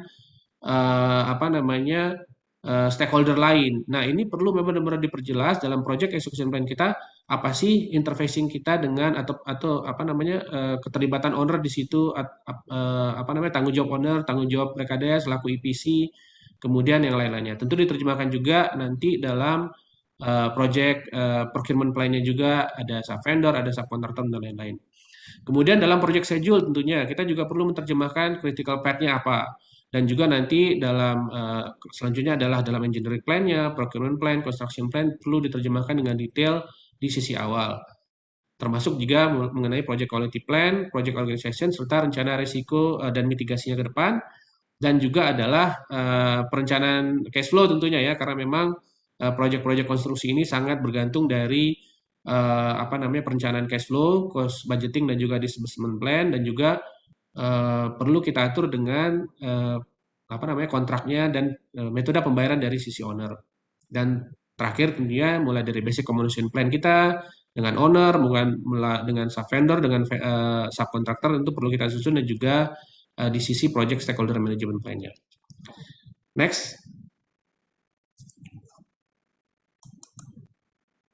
Nah, harapannya apa? Harapannya memang dalam yang perlu kami tetap jaga adalah tentu adalah kita bisa bilang ada tiga kaidah utama ini. Tentunya dalam setiap project EPC adalah kita bagaimana caranya menjaga project tersebut tetap on time, on quality, dan on cost. Tentu tadi dalam sisi on time kita perlu menyusun project execution plan yang cukup detail, penerjemahan dari project charter yang sudah kita dapatkan kontraknya dari owner, pengembangan WBS yang yang disusun dengan baik, kemudian juga mengarrange project master schedule, mereview critical path, dan tentunya juga mereview project planning. Sehingga untuk diharapkan di sisi itu juga menjaga on quality dengan mendefine construction method yang sesuai dengan cost dan juga dengan rencana waktu yang kita harapkan gitu ya. Tentu berbeda tentunya construction method dengan kontrak yang tinggi dan waktu yang mungkin lebih pendek, tentu akan berbeda dengan construction method yang lebih rileks waktunya maupun dengan waktu yang lebih panjang tentunya. Ini perlu kita define di awal. Kemudian juga tadi yang seperti Pak Haji sampaikan juga, dari sisi kami juga perlu menentukan misalnya memilih vendor atau misalnya penyedia material utama yang reliable gitu. Misalnya kayak tadi ketika kami memilih steam turbine Siemens Indonesia, tentu harapannya adalah memiliki kualifikasi yang baik tapi juga memenuhi standar TKDN yang diharapkan dalam pengembangan waktu itu PLTO merah putih pertama di Timika. Dan juga tentu untuk menjaga on quality kita perlu mengembangkan inspection test plan baik di manufacturer maupun di site.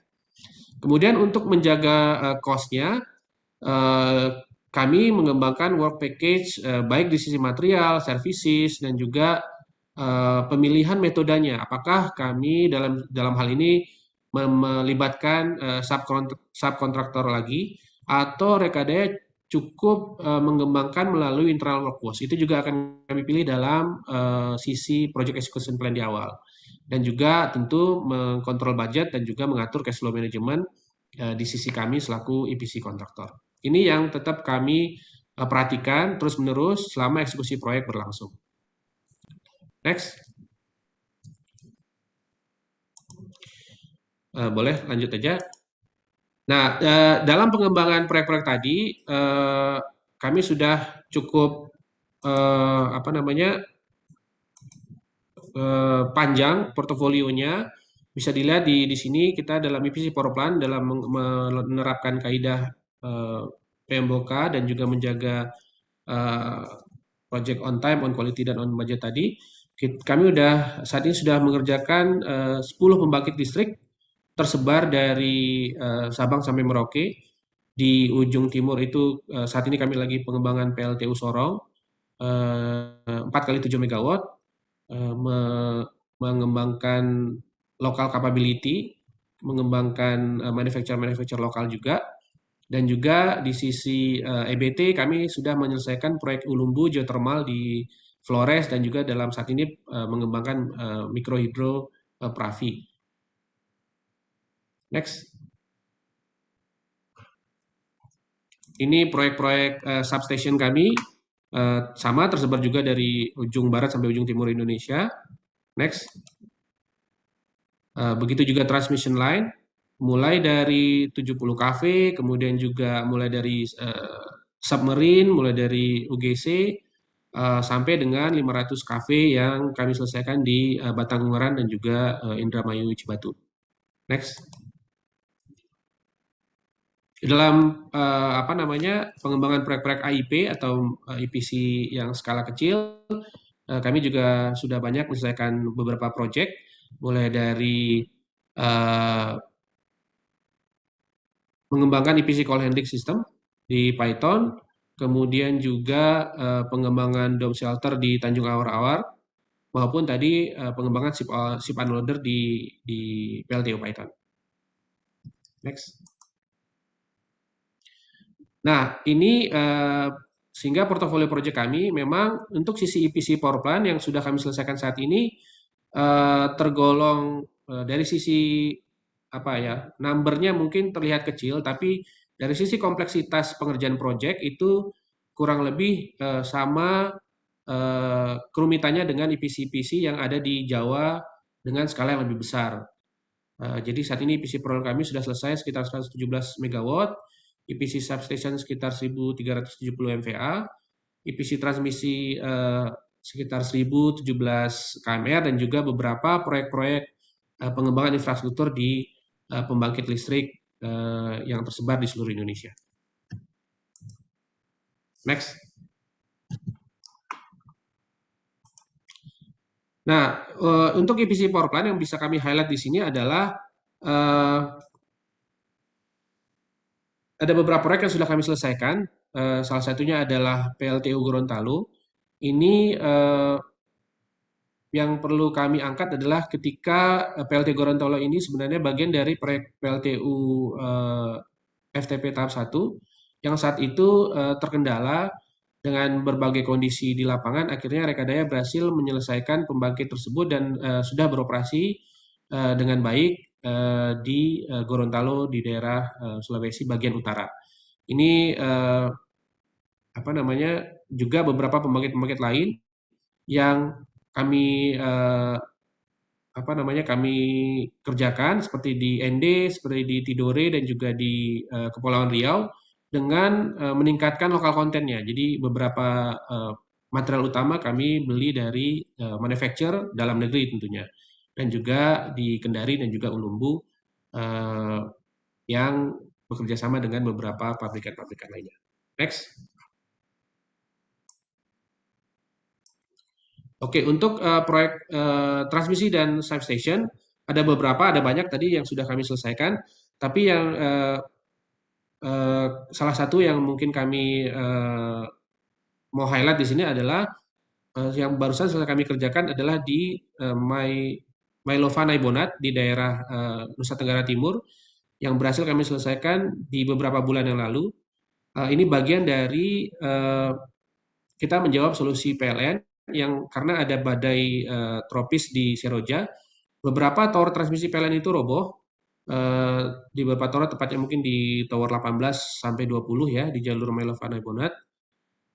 Dan kami mampu menyelesaikan proyek ini hanya dalam waktu 2 bulan, yang lebih cepat 1 bulan dari jadwal atau apa namanya kontrak.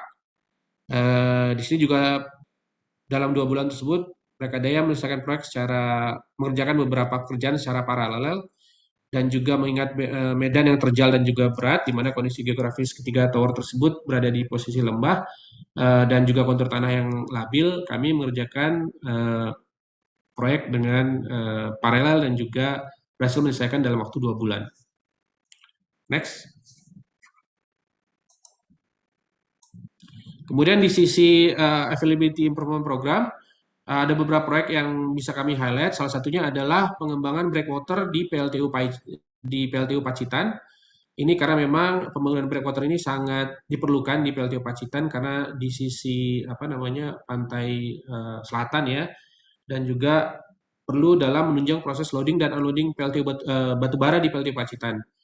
Karena lokasi jeti di perairan laut selatan tersebut itu kecenderungan ombak yang tinggi, dan dengan adanya breakwater itu bisa menjaga kestabilan vessel atau tongkang pada saat bongkar muat di PLTU Pacitan, sehingga membantu PLTU Pacitan untuk menjaga kestabilan patokan batu baranya. Next. Nah, untuk ke depan tentunya Rekadaya saat ini juga tentu menjawab apa namanya kebutuhan, menjawab juga RUPTL yang sudah direncanakan oleh pemerintah melalui Menteri SDM, pengembangan green energy ke depannya. Beberapa proyek-proyek yang kami selesaikan melalui anak perusahaan kami, Reconsult, itu kita mengembangkan beberapa rooftop solar cell untuk residential dan juga commercial building, dan juga tetap kita akan mengembangkan kompetensi kita di solar power plant lainnya, baik di industrial use maupun untuk sisi PLN. Dan juga tentu kami tidak melupakan keberhasilan kami dalam menyelesaikan proyek geothermal power plant meskipun skala kecil di Nusa Tenggara Timur. Kami akan juga terus menyasar proyek-proyek geothermal lainnya di lingkungan PLN. Next.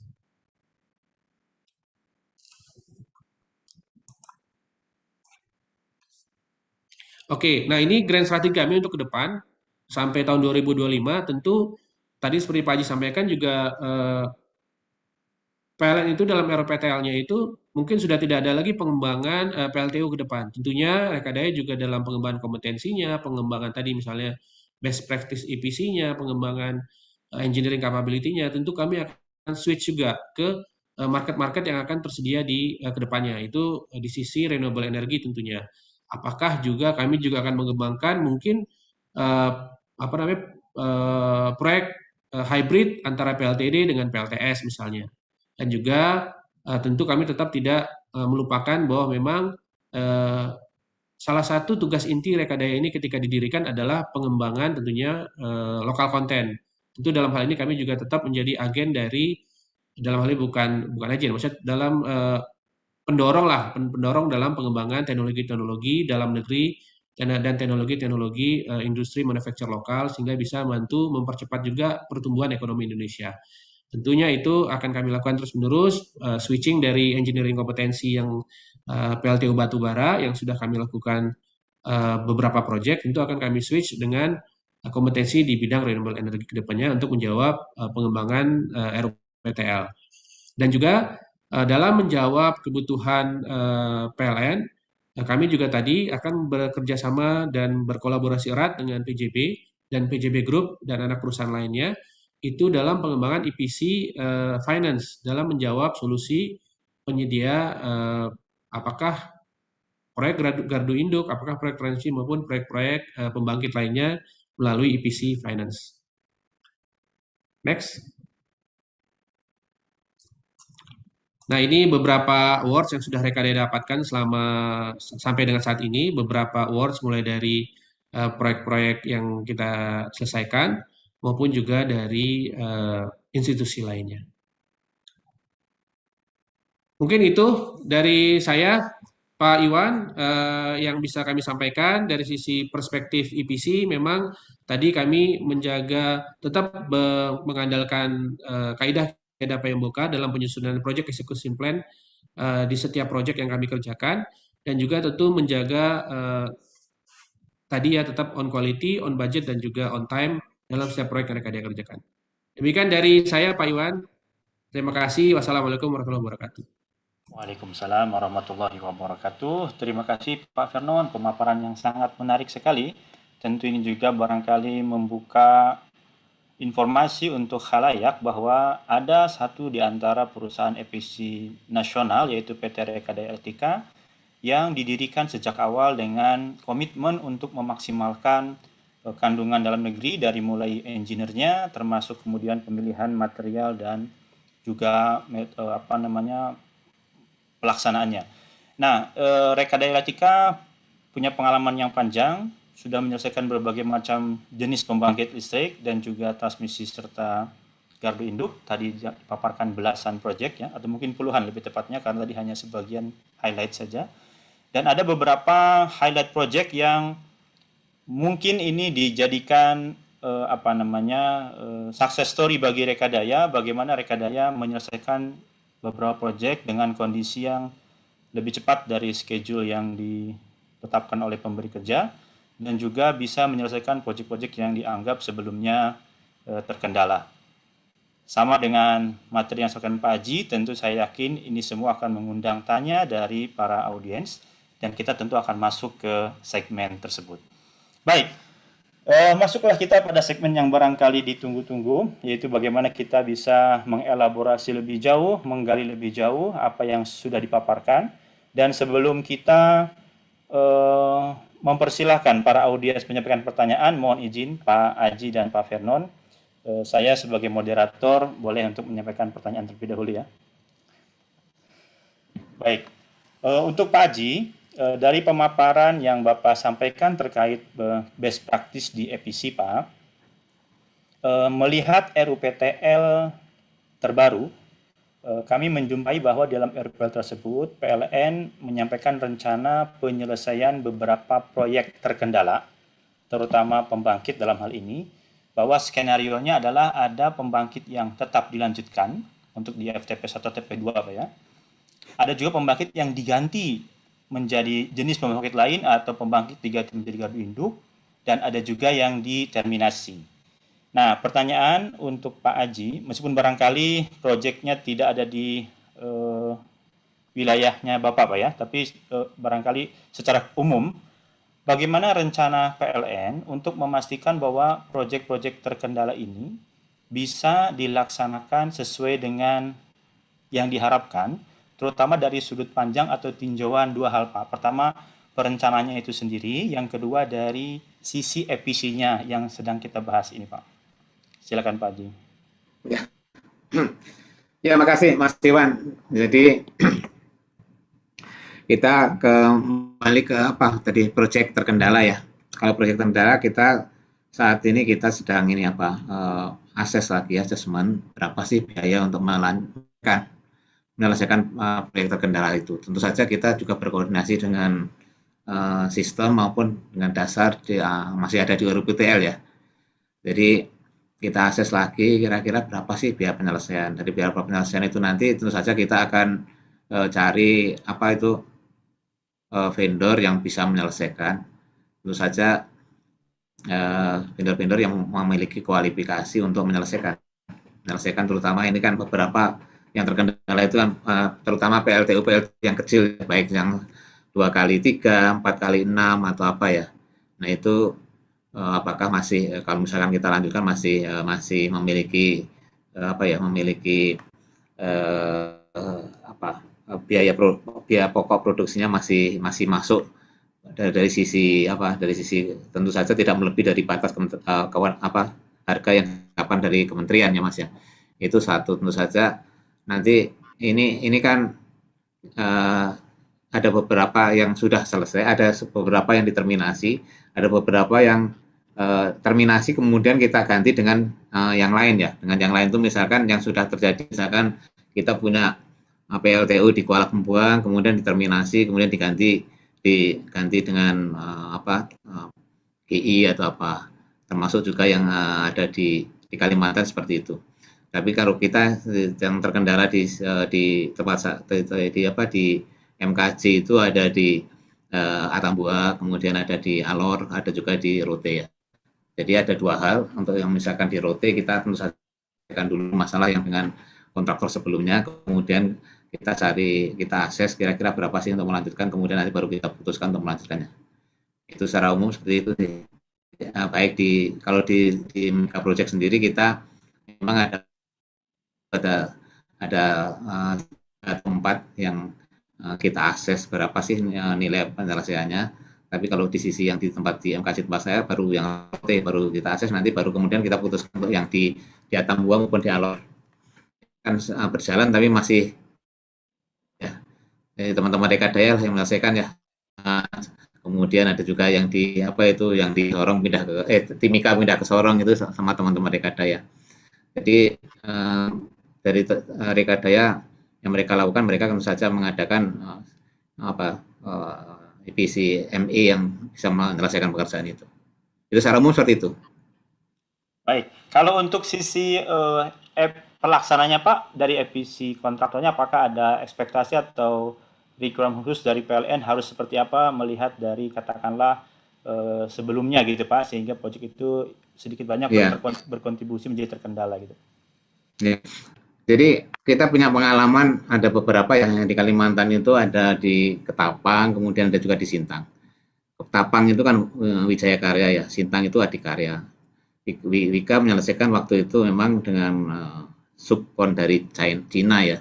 Jadi mereka mendatangkan dari China itu, kemudian menyelesaikan pekerjaan termasuk komisioningnya sampai selesai. Terus kemudian di Adikarya pun yang di Sintang juga hal yang melakukan yang sama. Menurut saya bagaimana dengan yang PLTU kecil tadi? Berarti concern-nya memang kita harus selesai. Tapi di samping selesai kita juga ada terkait dengan TKDN. Jadi memang harus dari awal diurus juga masalah TKDN-nya.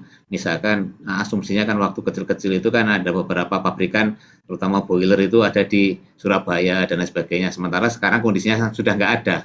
Artinya apa yang harus diurus ke Kementerian Perindustrian, bahwa untuk hal-hal yang itu tadi bisa diizinkan untuk mengadakan dari yang tersedia gitu loh.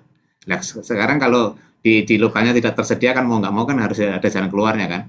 Nah, mungkin ada pintu jalan keluarnya, mungkin pakai diskresi atau apa, atau izin dan sebagainya, sehingga nanti pada saat selesai itu tidak ada isu mengenai terkait dengan TKDN. Di samping penyelesaiannya sendiri akan menyelesaikan dan selesai itu artinya sudah beroperasi selayaknya pembangkit yang lain ya. Itu kan targetnya seperti itu. Tapi dari sisi compliant, terusan kemudian terhadap regulasi dan lain sebagainya, saya kira juga harus dipikirkan dari awal. Itu Mas Iwan. Baik Pak, terima kasih banyak atas penjelasannya Pak dan jawabannya. Selanjutnya satu pertanyaan untuk Pak Vernon. Kami melihat dari paparan Pak Vernon tadi bahwa Rekadaya secara metode atau best practice dalam eksekusi EPC menginduk kepada PMBOK, baik untuk proyek-proyek yang greenfield atau proyek yang memang sifatnya melanjutkan. Nah, itu boleh kita bahasakan dalam kondisi yang semuanya ideal gitu Pak ya. Namun pertanyaannya adalah bagaimana RE mengimplementasikan proyek-proyek EPC tersebut pada saat pandemi seperti ini Pak, di mana ruang gerak dan resource finansial sangat terbatas. Silakan Pak Fernando. Baik, terima kasih Pak Iwan. Ya, tadi memang terus terang memang pandemi ini memang berimpact ke semua Pak Iwan.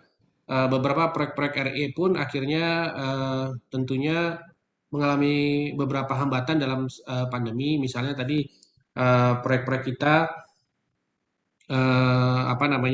harus melakukan, misalnya untuk manpower saja kita harus rutin melakukan antigen atau PCR test gitu ya. Nah, tapi alhamdulillah salah satu yang proyek kita kerjakan mulai dari kita dapatkan sampai dengan kita selesaikan itu dalam periode pandemi, yaitu salah satunya adalah penyelesaian proyek Mailuva dan Naibona tadi di Nusa Tenggara Timur. Nah, ini tentu kami hubungan close coordination dengan owner tentunya itu sangat menunjang dalam keberhasilan proyek ini gitu ya.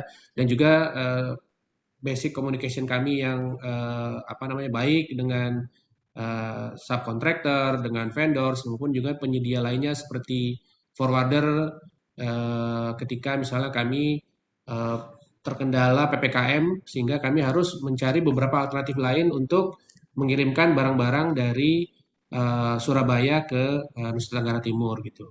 Dan juga dalam hubungan baik kami dengan owner tentunya dalam kerjaan proyek tersebut kami bisa menggunakan menggunakan beberapa material yang tersedia milik owner yang tentu akan kami gantinya di tahapan lainnya gitu ya. Jadi memang kendala itu pasti ada Pak Iwan, tapi dengan hubungan yang baik dan juga close coordination dengan owner, kami bisa menjawab beberapa kendala-kendala yang terjadi dalam pelaksanaan proyek selama masa pandemi ini. Demikian Pak Iwan. Baik, terima kasih Pak Vernon. Berarti memang Rekadaya komit untuk selalu berusaha menyelesaikan apa yang sudah terkontrak, apapun kondisinya. Bahkan tadi kalau saya tidak salah, Naibonat justru selesai ahead schedule di masa pandemi ya, dikerjakannya Pak Vernon ya. Jadi kondisi pandemi tidak menjadi penghalang bagi Rekadaya untuk komit menyelesaikan proyek-proyek yang sudah terkontrak. Luar biasa untuk Rekadaya. Baik, kita masuk ke segmen yang kedua Pak. Segmen yang kedua itu ini untuk saling menggali antar pemateri katanya Pak. Jadi kami persilahkan dari Pak Aji satu pertanyaan untuk Pak Vernon dan dari Pak Vernon satu pertanyaan untuk Pak Aji Pak. Kami persilahkan Pak Aji. Ya, makasih Mas Iwan. Jadi gini, kalau dari PLN kemudian sama Rekadaya kan banyak ya pekerjaan yang dilaksanakan Rekadaya. Ada beberapa sukses yang telah dicapai juga, termasuk PLTU tadi yang sudah dipaparkan tadi kan, artinya itu bisa menjadi suatu template buat penyelesaian PLTU yang terkendala tadi yang disampaikan tadi. Jadi Pak Dir Megapro di tempat kami menekankan bahwa tidak ada proyek yang tidak selesai, harus diselesaikan. Itu pesan beliau. Jadi Rekadaya nanti ada beberapa PLTU yang ada di tempat kami, Pak XOPP, kemudian PLTU yang di Sorong pindah ke Timika, kemudian satu lagi di Bima, itu harus selesai ya. Nah, nanti pertanyaannya ya di sekitar itu ya. Tapi kami juga mengapresiasi, kami harus mengapresiasi dulu ya, mengapresiasi. Tadi yang saya sampaikan tadi kan ada dari Tanjung Jati sampai Batang, yaitu salah satunya di section dari TX Ungaran ke Batang itu juga dari Rekadaya, mereka juga selesai ya. Kemudian tadi yang dari Indramayu ke Cibatu juga ada Rekadaya di situ, selesai juga. Tahun ini harus diselesaikan. Makanya beberapa tadi yang selesai tadi, mudah-mudahan itu menjadi suatu lesson learn untuk pekerjaan-pekerjaan selanjutnya. Nah, sekarang mungkin saya minta terutama itu yang yang EPC dulu lah. Kalau yang konsep-konsep tadi yang disampaikan Pak Firman saya kira bagus, nanti silahkan aja kalau yang mau masuk ke IPT ya disiapkan. Tentu saja PLN juga menyiapkan ke IPT juga, kita juga menyiapkan tenaga-tenaga dari pegawai kita untuk siap untuk shifting dari fosil ke renewable energy ya, yang 23% di tahun 2025 nanti. Mungkin pertanyaan saya, ya satu yang sudah rencana seperti apa, rencana itu strategi tadi kan sudah ada semuanya disampaikan di situ ya, tapi kita fokus saja yang sudah ada diselesaikan, kemudian yang baru-baru nanti kira-kira porsi seperti apa sih yang dari Rekadaya akan diambil untuk terutama di renewable tadi. Saya kira itu, silahkan Pak Firman.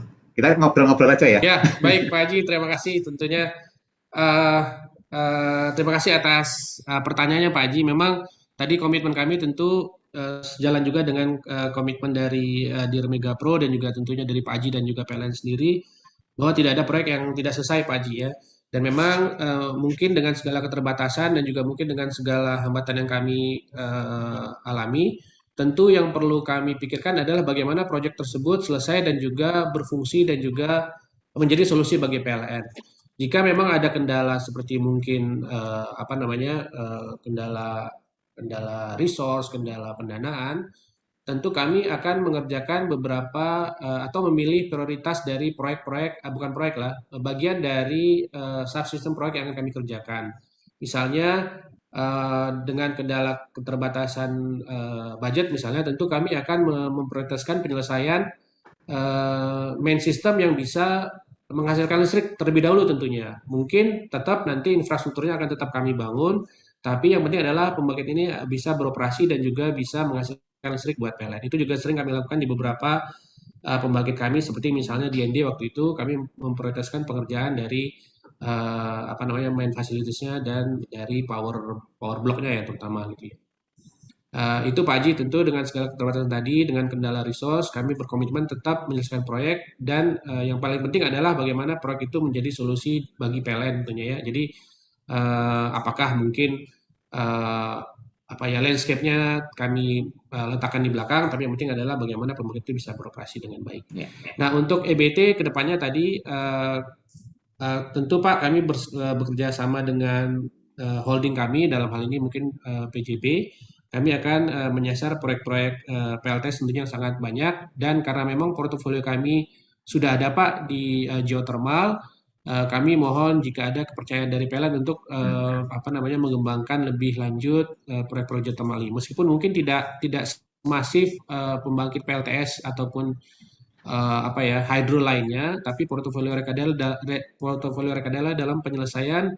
Sebenarnya ini pembangkit terkendala juga waktu itu Pak di Flores itu PLTP dan skala kecil juga. Dari sisi akses sebenarnya cukup menantang juga Pak Haji, tapi kami harapannya ke depan bisa lebih ekstensif lagi dalam pengembangan portofolio EPC geothermal ini maupun EPC EBT lainnya. Itu Pak Haji. Oke. Baik, ya terima kasih Pak Vernon atas jawabannya Pak Haji. Mohon maaf, saya persilakan Pak Vernon untuk bertanya Pak. Baik, ini mungkin bukan pertanyaan, tapi kami sedikit promosi nih ke Pak Haji nih. Jadi memang tadi Pak ke depan ini Rekadaya kita sudah komitmen dengan PJB dalam menjalankan PJB Group Solution lah Pak, dalam sisi integrated solution, integrated marketing gitu ya. Kami melihat bahwa ternyata di PLN ini banyak potensi-potensi penambahan pelanggan baru Pak, tapi dengan kondisi yang sekarang pendanaan yang terbatas, jadi kami bersama-sama dengan PJ Group akan mengembangkan EPC Plus Finance Pak, jika memang nanti PLN bisa menugaskan ke PJB tentunya, dan kami dari sisi EPC-nya ikut membantu penyelesaian apakah penyambungan ke pelanggan baru Pak Haji, sehingga harapannya PLN bisa menambah pelanggan baru dan juga bisa menyelesaikan proyek-proyek gardu induk dan juga transmisi untuk penyambungan ke pelanggan tersebut Pak Haji. Jadi kalau memang ternyata ada kesempatan seperti itu, kami terbuka untuk diajak diskusi Pak Haji. Jadi mungkin ini bukan pertanyaan Pak Iwan, tapi pernyataan gitu ya. Baik. Ya, saya kira silahkan aja lah ya. Kan ininya kan RUPDL-nya juga sudah terbit, tinggal dibaca di situ. Itu kalau yang terkait dengan yang ada di yang ada di RUPDL. Tapi kalau hal yang baru tentu saja ininya kan dari Niaga ya, dari Niaga, Direktur Niaga, mana saja sih yang memang dipertimbangkan untuk katakanlah harus segera dieksekusi. Sebenarnya kan ada juga misalkan ada baterai yang di Halmahera. Nah itu kan, tapi kan itu kajian bisnisnya kan harus diselesaikan dulu, nanti baru apakah memutuskan untuk itu dan sebagainya ya. Tapi yang lain-lain silahkan saja sih. Kita terbuka aja. Siap. Saya kira itu Mas Iwan, Pak Vernon. Siap. Baik, terima kasih Pak Haji dan Pak Vernon ini atas lontaran pertanyaan sekaligus pernyataannya gitu ya. Menarik sekali. Dan segmen yang terakhir Pak, di 20 menit yang tersisa kita akan bacakan beberapa pertanyaan dari audiens yang cukup banyak ini. Namun sebagian kami lihat sudah terjawab dari penjelasan di presentasi dan juga dari 2 segmen sebelum ini. Baik, pertama ini pertanyaan untuk Pak Vernon, Pak. Apakah Rekadaya hanya fokus untuk proyek-proyek under PLN Group? Bagaimana jika ada cooperation B2B dengan private sector company, baik sifatnya JO atau GV gitu ya, lokal ataupun internasional?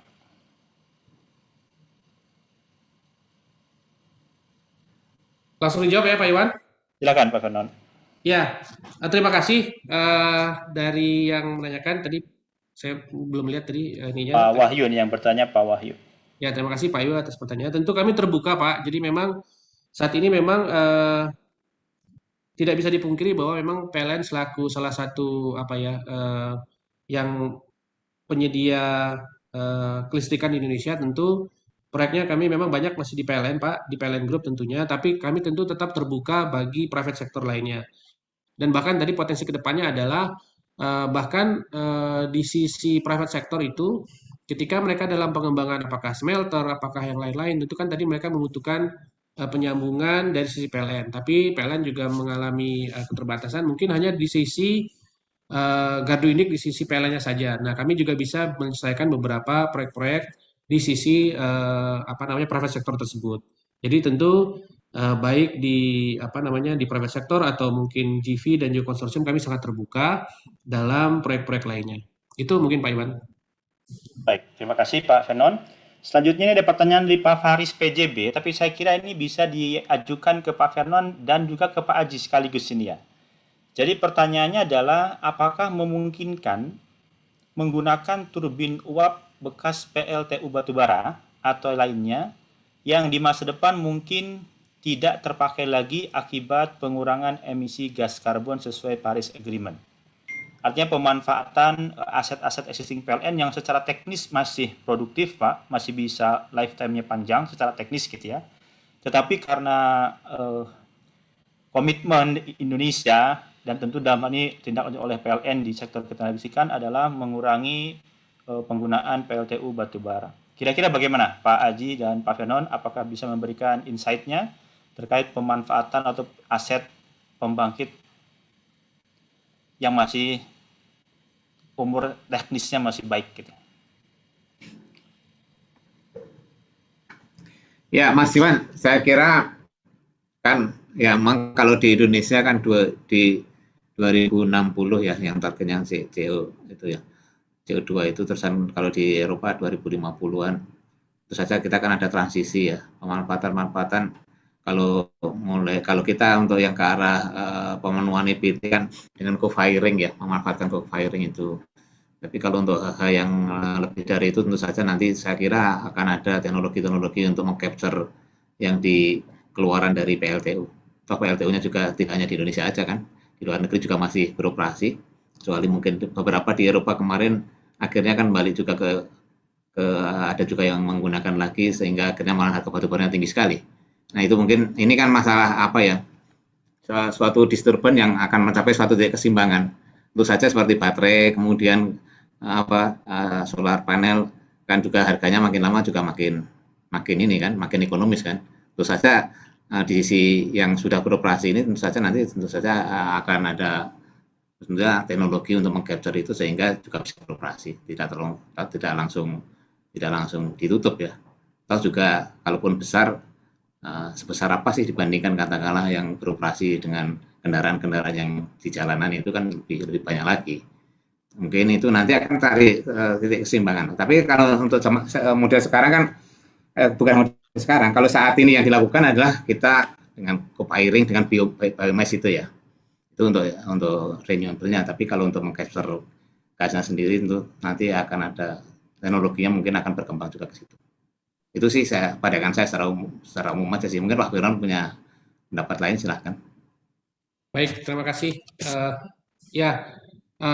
Atas pertanyaannya, tadi Pak Haji sebenarnya juga sudah menjawab. Jadi memang tentunya PLTU tersebut tidak langsung harus di shutdown tentunya dalam menjawab rencana EBT. Tentu dari kita, dari PJB Group ataupun mungkin PLN Group tentu bisa menggunakan tadi seperti Pak Haji sampaikan penggunaan coal firing gitu ya, sehingga EBT-nya bisa terpenuhi. Atau bahkan mungkin yang saat ini kondisi oversupply di Jawa misalnya, itu kita sebenarnya sudah dijawab juga oleh PLN dalam RUPTL-nya.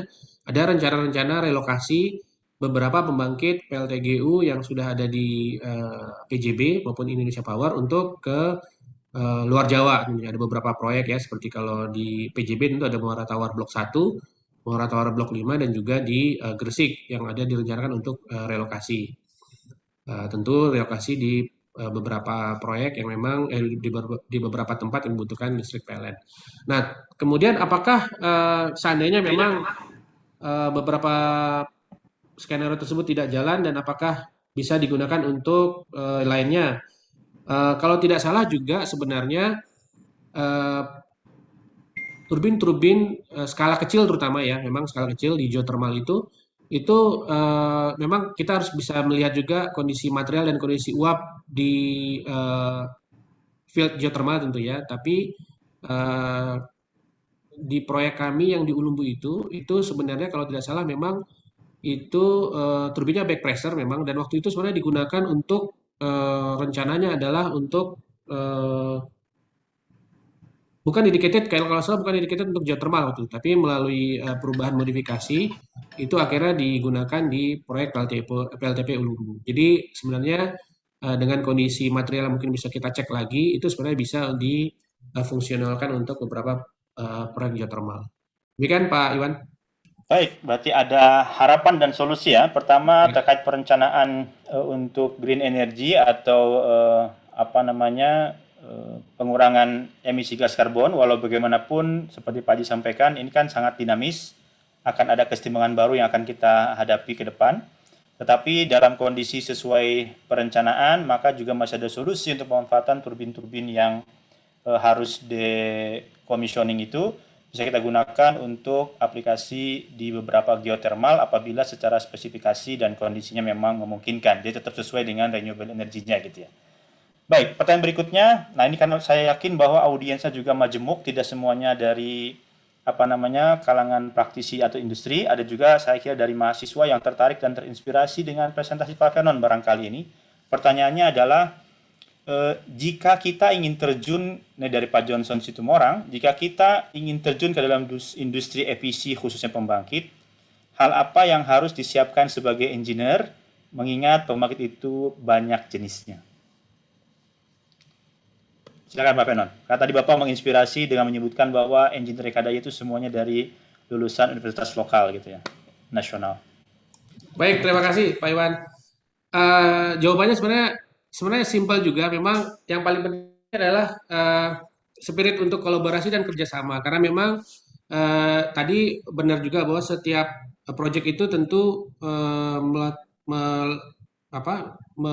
membutuhkan kerjasama atau kolaborasi lintas disiplin. Tentunya tidak ada satu engineer atau satu orang engineer yang bisa melakukan perhitungan dan kalkulasi untuk semua desain yang dibutuhkan. Nah, eh, dalam hal ini tentu dalam suatu pengembangan proyek pembangkit kita perlu membentuk satu tim yang terdiri dari lintas disiplin, lintas fungsi dan juga lintas bidang ya, dari sisi mechanical, dari sisi civil engineering, electrical, INC maupun juga mungkin dari sisi proses engineering, sehingga kita bisa menyelesaikan dan mengembangkan setiap engineering basic maupun juga detail engineering dalam setiap proyek apapun yang kita akan hadapi. Jadi tentu jika teman-teman mahasiswa ingin mengembangkan suatu kemampuan dari melakukan proses desain dari suatu proyek, apakah yang sederhana seperti mungkin PLTS atau mungkin PLTD, tentu adalah kerjasama dan juga kolaborasi lintas disiplin ilmu yang teman-teman mahasiswa saat ini. Gitu. Itu Pak Iwan. Baik, terima kasih Pak Fernand atas penjelasannya. Pak Johnson, mudah-mudahan bisa menjawab Pak ya. Selamat untuk bergabung Pak dalam dunia EPC Pak. Bila Bapak memang tertarik untuk terjun ke dunia EPC sebagai engineer. Baik, selanjutnya ini pertanyaan menarik untuk Pak Aji Pak. Karena tadi Bapak menyampaikan beberapa success story untuk PLTMG Pak ya. Ini ada pertanyaan Pak. Bagaimana proses percepatan gasifikasi pembangkit listrik yang sudah dibangun, terutama daerah-daerah yang belum ada gas supply, di mana sudah banyak PLTMG dibangun, khususnya di wilayah timur Indonesia. Intinya ada banyak PLTMG dibangun, sementara diketahui bahwa fasilitas untuk gasnya belum sampai ke sana. Silakan Pak Haji. Ya Pak Iwan. Memang di Indonesia Timur banyak ya, kita ada beberapa PLTMG baik di Sumbawa, Bima, Maumere dan tempat-tempat yang lain. Itu sudah ada di Permen nomor 13 tahun 2020 atau 2001 tadi ya. Itu sudah ada di situ untuk penyediaan gasnya. Memang untuk saat ini kita menunggu itu. Jadi PLN nanti akan mendapatkan gas dari pelaksanaan Permen 13 tadi. Artinya itu yang mengeksekusi dari BUMN lain ya, dari BGN ya. Itu. Saya kira itu Pak. Baik Pak. Ya. Memang PLN tetap dengan PLN tentu sudah punya skenario dan rencana gitu Pak ya untuk mengatasi kendala-kendala tersebut. Baik, kami mengundang kembali audiens sekiranya ada pertanyaan lain. Ada beberapa pertanyaan yang tersisa saya kira sudah terjawab dari penjelasan-penjelasan sebelumnya. Dan saya juga mengingatkan sekali lagi kepada audiens mohon untuk bisa mengisi daftar hadir karena nanti akan ada hadiah menarik bagi peserta yang terpilih ya oleh panitia. Data Bapak Ibu di daftar hadir itu akan menjadi kontaknya nanti untuk dihubungi panitia apabila terpilih sebagai peserta untuk mendapatkan hadiah. Baik, ini ada pertanyaan satu lagi barangkali untuk Pak Vernon dari peserta. Mungkin maksudnya adalah bahwa kalau menyimak presentasi Pak Aji tadi, bahwa ada beberapa kendala yang dihadapi oleh PLN dalam pelaksanaan proyek. Nah, apabila Rekadaya berperan sebagai EPC kontraktor dalam hal ini, kira-kira apa strategi yang diambil oleh Rekadaya untuk bisa mengovercome, mengatasi kendala-kendala yang dihadapi oleh PLN tersebut, terutama yang bersinggungan dengan sisi EPC-nya? Pak Iwan sama Pak Firman, saya izin dulu sebentar ya, pakai HP. Saya dipanggil ke atas dulu sebentar, guys. Silakan Pak Firman sama Mas Iwan. Baik Pak. Terima kasih Pak Haji. Silakan Pak. Terima kasih. Ya baik. Ya terima kasih Pak Iwan. Tentu tadi dengan pengembangan komitmen dalam setiap eksekusi proyek mengintegrasikan PMBK dan juga menyusun suatu project execution plan yang harusnya intensif di awal. Harapannya adalah kita bisa menyelesaikan atau menjawab setiap obstacle yang terjadi dalam eksekusinya gitu ya. Nah, akan tetapi tadi saat ini memang komitmen dari top manajemen PJB dalam hal ini BOD PJB bahwa setiap PJB Group itu harus selalu berkolaborasi. Nah, ini memang apa namanya, kami merasakan bahwa saat ini memang apa namanya, komunikasi yang cukup baik minimal di antar anak perusahaan saja gitu. Kayak kemarin kami juga meeting bersama dengan PJB Investasi gitu ya, menawarkan suatu project atau apa namanya, portofolio solusi untuk PLN, sehingga harapannya adalah kita bersama-sama dengan anak perusahaan PJB lainnya, PJBS, PJB Investasi yang bisa melakukan apa namanya, mengarrange internal pendanaan sendiri di luar PLN gitu ya, itu bisa menjawab setiap kendala-kendala yang PLN hadapi gitu ya.